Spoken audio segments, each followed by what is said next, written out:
Welcome to the launch event of our Invest Minneapolis-St. Paul report. You're about to watch the keynote address from Jacob Frey, the mayor of the city of Minneapolis. Enjoy. Everybody give it up for Abby Maloney. I wasn't going to sing your praises until I realized that you had just moved from Miami to Minneapolis. We are honored to have you. Minnesota nice is real. But at times it can also, as you've all heard, be the little bit of the Minnesota passive aggressive too. And so we appreciate your willingness to come to Minneapolis to also bring a blunt and honest attitude. And then we all are going to invite Abby over to our homes and hang out with her and do all the things that we all do, right? Is that what this is going to work? So good morning. I'm Jacob Frey. I'm the mayor of Minneapolis. I'm so excited and honored to be here with all of you today to celebrate a lot of the momentum that we're having, to give you all the honest rundown of where we're at, where we've been, and ultimately where we're going. And I'll tell you, I am more optimistic than I have been in at least a few years. Obviously, the last few years in the city of Minneapolis have been heavy. I won't go through the litany of crises that we've had, but it's been tough. And right now, when people ask me how I'm doing, I tell them I'm doing very well. It's the first time in about 2.5 years I'm not lying to myself a little bit when I say it. Things are coming back. People are coming back to work. The city is rebounding. And in almost every single data point that you look at, we are on a positive trajectory.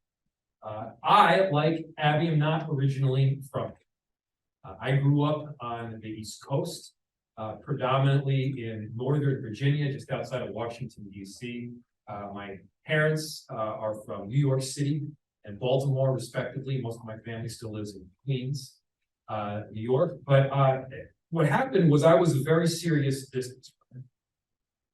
And I was running an Olympic development program that was north of Detroit, Michigan. And I got bored, just eating and sleeping and running, and that's about it.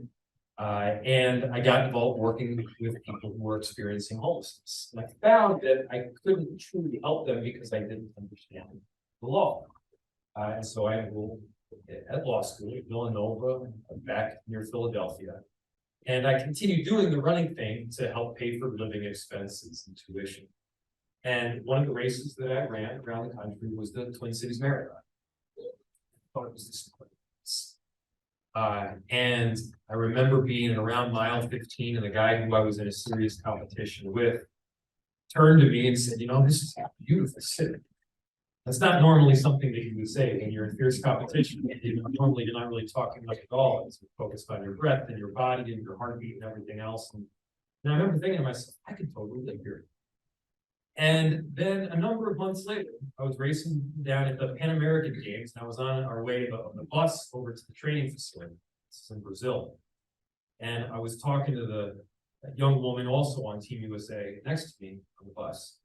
And she says, my father is a real estate attorney out in Minneapolis. And I said, oh, really? I was looking for jobs at the time. So I go, why don't you give me his number? I got her number too, but nothing came. So I got Charlie Farrell's number. I got an interview. I got a job. And I moved out to this extraordinary city. And the rest is largely history. But I love this place. We've all decided to build our lives here. I've got an extraordinary partner in Sarah. We have a 2.5-year-old as well. Probably not too far off from you. This 3-year-old? 4. Okay, all right. Well, she can show her the ropes anyway. And this is such an exceptional place to live, to work, and to recreate. And everyone that experiences it for the first time recognizes that. Now, we have a whole lot of issues that we are going to work through, that we are looking through right now. And I just want to talk a little bit about the revitalization, where we've been and where we're going.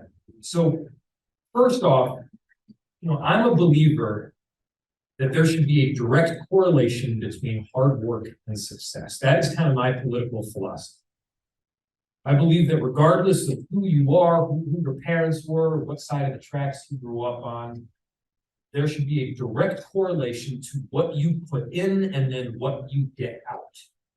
Some of that stems from the distance running mentality. If you have worked harder than the person that is standing next to you on the starting line, you're probably going to beat them. That, as we know, is not always the case in life. There are dramatic differences depending on race and ethnicity and background and income on your success in life. And so what we want to provide is a foundation from which people can rise. We want to provide a foundation so that they can be a wild success. They can become an entrepreneur, run with a great idea, and live a brilliant life. One of the first key indicators of getting there is housing, stable housing. So when I took office, we promised to invest record amounts of money in affordable housing. In fact, we invested about 3 or 4 times the previous record in those first couple of years, leading to about 6 times. We are presently producing 6 times the amount of deeply affordable, low-income housing that we used to produce on an annual basis. And this is critical. This is critical to make sure that every single person can realize their full potential in life. This is critical for a young person that's coming up through our Minneapolis public school systems to make sure that they live within a certain radius of the school that they go, that they can stay in that school for the whole year, that they have that stability at home, and therefore they create that stability in the school. And by the way, we've now successfully housed almost 4,000 kids in our Minneapolis schools since we started these programs. Over 4,000 kids that were on the verge of experiencing homelessness have a place to go and have a home within any radius of their school. And we found that it's not just the home that benefits, it's their grades, it's their likelihood to stay in that same school. It provides stability for the classroom because the teacher is not constantly moving one kid from one place to another. They have this built-in understanding, and it's been working. And this piece about housing is not the only segment that we've been working at. If you want to create that foundation from which people can rise, from which businesses can succeed, safety is of paramount importance. It is of paramount importance whether you are downtown or on the north side. And look, I'm someone who's just going to be real with you when the data is not good and when the data is. So in the second half of 2020 and 2021 and the first half of 2022, crime was up. In fact, it was way up. Now, I'm pleased to tell you that across the board in Minneapolis, in almost every single category, crime is dramatically down right now. Homicides are down by about 35 to 40%. Shootings are also down 35 to 40%. Carjackings are down by about 50%. Theft is dramatically down. Larceny is significantly down. You name it, pretty much every single category across the board, crime is down. And so there are times when the perception matches the reality, and I would say that was the case in 2021 and early 2022. There are times when it doesn't match the reality. My ask to all of you, not to say something that isn't true, just tell the truth. Crime across the board in Minneapolis is down. We are setting the table for great ideas to take shape, for people to come back to work. And I'll tell you what they are. Through the efforts that we've put into an Office of Community Safety, we now have an integrated approach to safety. When you call 911, you can get a mental health responder. You can get a social worker. You can get a police officer. We can pair a unique skill set with the unique circumstances that we see on the street. We can free police officers time up to be able to tackle some of the most dangerous, difficult situations that our city has. And we're simultaneously undergoing a pretty substantial recruiting campaign to bring more Minneapolis police officers into this department that want to be that change. So we've set up a new Office of Community Safety. We've hired a commissioner and a new chief. They're doing an exceptional job. And we truly are driving these numbers in the right direction. Part of the goal, main goal, is obviously to keep people safe. The other piece is to create a foundation for businesses to really succeed. And if you look at the numbers in terms of businesses, for instance, coming back to downtown, we're hovering right now around 65 to 70% occupancy. And 65 to 70% of people are coming downtown to work. The truth is we're not going to get back to 100%. This is something we also just need to acknowledge. This is not a dynamic that is unique to Minneapolis. This is a dynamic that we're seeing in just about every single city in the entire country. I believe we'll probably get up somewhere around 80%, maybe even 85%, but we're going to fall short of that 100. Now, this was probably inevitable, this concept of remote work, but it got expedited about 5 to 8 years by a global pandemic, COVID-19. And so we're having to adjust faster. But what that means is that we are making sure that the space, for instance, downtown is as flexible as possible. We, the city, are lifting a lot of the regulations that we would otherwise have to make sure that regardless of what you want to do, you can do it here. If you want to open up the space and make it more cooperative style, you can do that. To have multiple businesses on one floor, you can do that.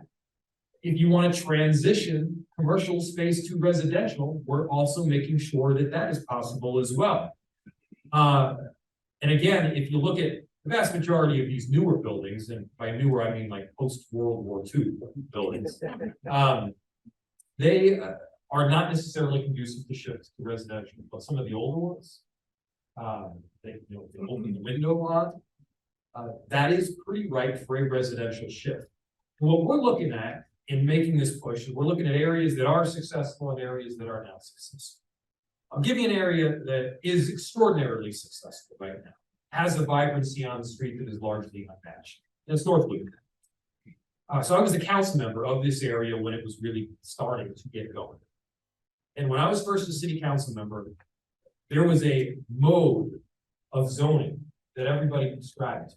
And that mode was all the commercial over here, all the residential over there, entertainment here, industrial here, and you segregated out use and people.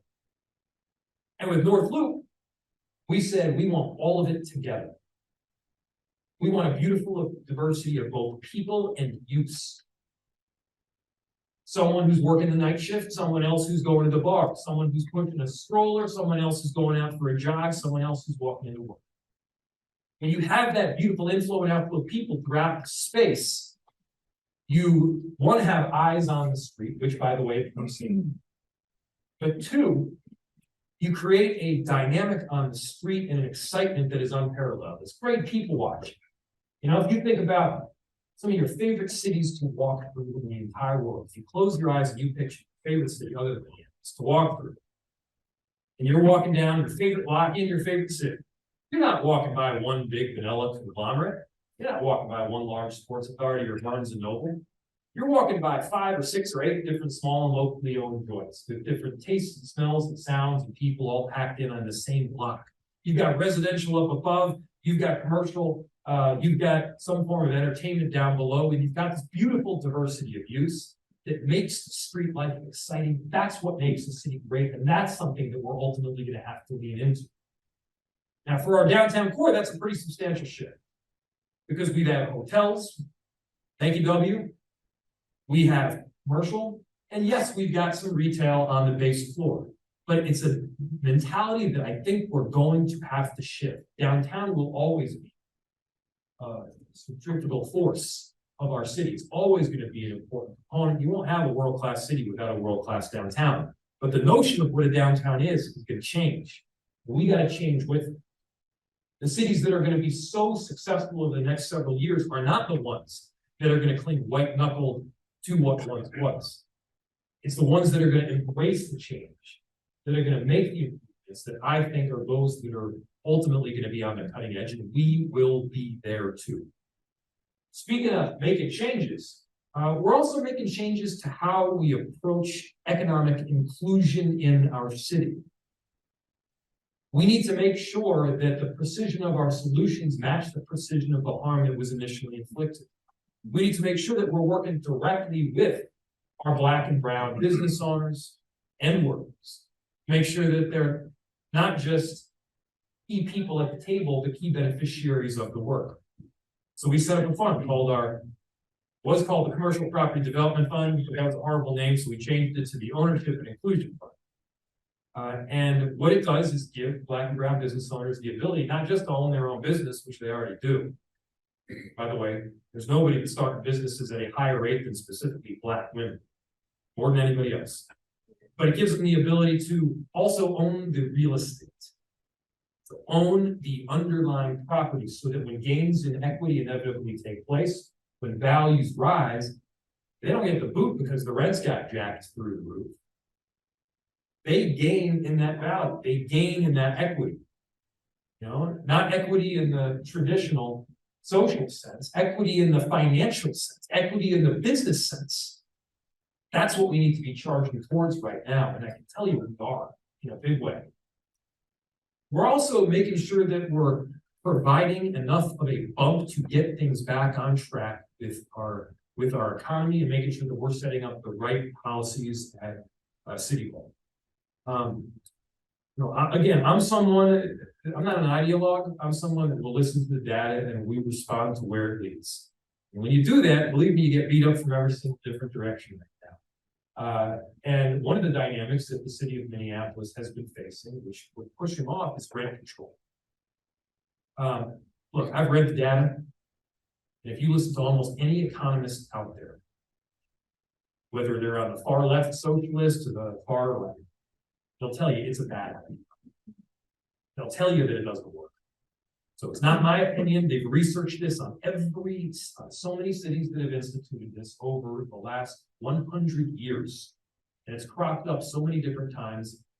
It actually hasn't worked once. Not once. And so, look, I'm someone that will listen to the data, and we're going to do right by our communities, but we're not going to institute something that would reduce investment, reduce supply, thus increasing rents, reduce the habitability and the conditions on the premises of the particular home. And by the way, not have a dramatic impact on rents, but for the people that are presently living in the rent-controlled apartment. Obviously, anybody who lives in a rent-controlled apartment while they're in a rent-controlled apartment benefits, but only for that period of time.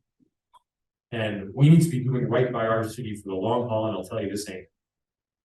But for the purposes of the work of Invest, and thank you so much for being here in Minneapolis, I want to just paint for you a picture of where Minneapolis is going.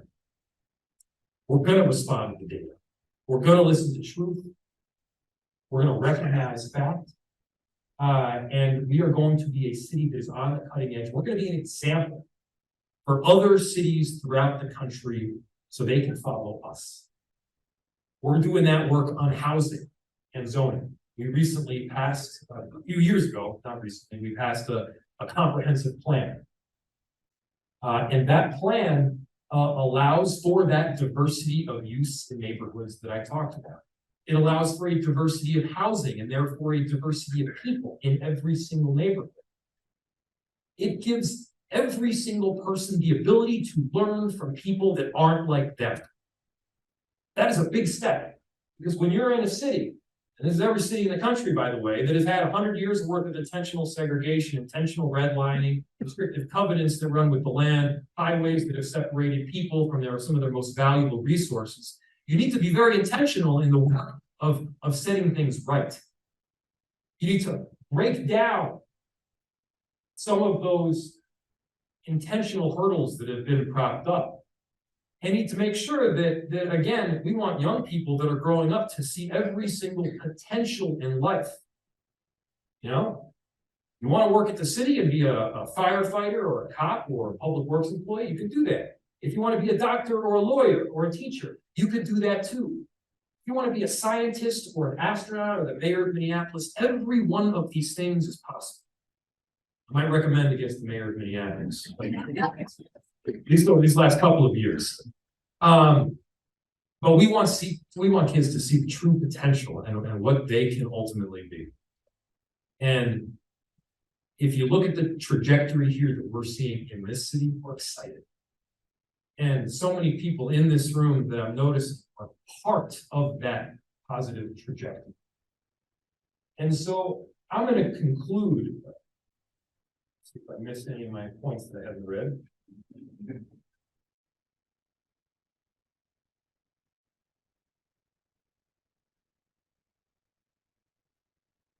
Well, first I'm going to talk about a few things good that are happening in the summer, and then I'll conclude. It's the problem when you get these extraordinary talking points, and thank you, Allie, but you don't read a lot of them.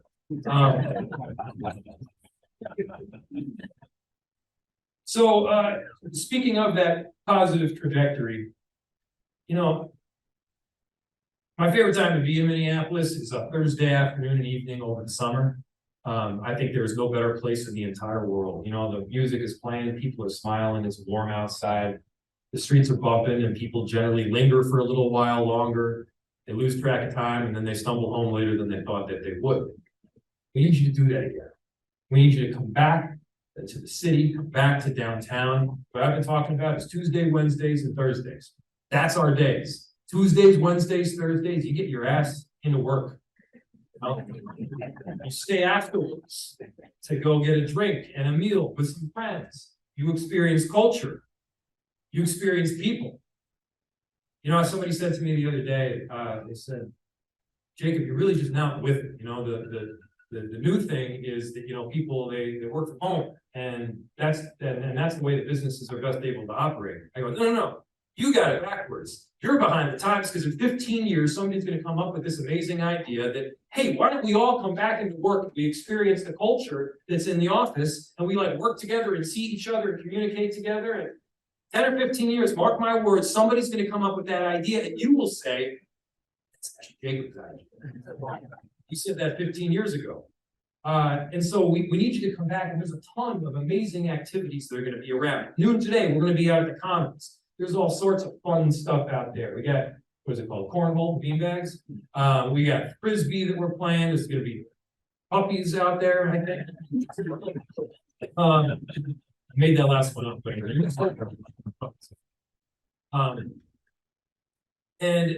You know, we've got a weekend coming up here where you got both Gay Pride and Taylor Swift on the same weekend. We're looking at Super Bowl level crowds. I'm not even exaggerating. It could surpass what we see at the Super Bowl for those days. We've got some incredible music acts that are coming to Target Center, Target Field, and throughout our city. We've got the Taste of Minnesota that's coming back to Nicollet Mall. By the way, you know, usually, how many of you have been to Taste of Minnesota? But I've actually never been. I think the last year was like 2013 or 2012.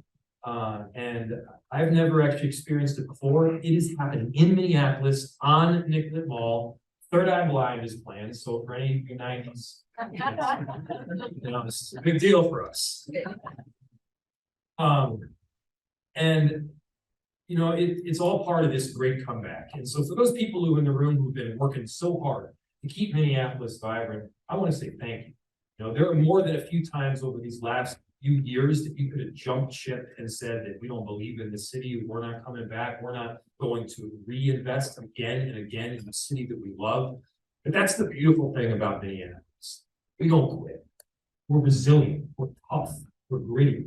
You get back up every morning and you continue to love the best city in the world. You continue to love the state of Minnesota. You continue to do work that expands not only on your entrepreneurial spirit, but on everything that our state and our city has to offer. You say, we're not going to quit. We're locking arms, and we're going to face every single challenge that the world may have to offer together. Together. You did that. We did that. We're on our way back, and I can't thank you. Thank you for being here. Have a great night.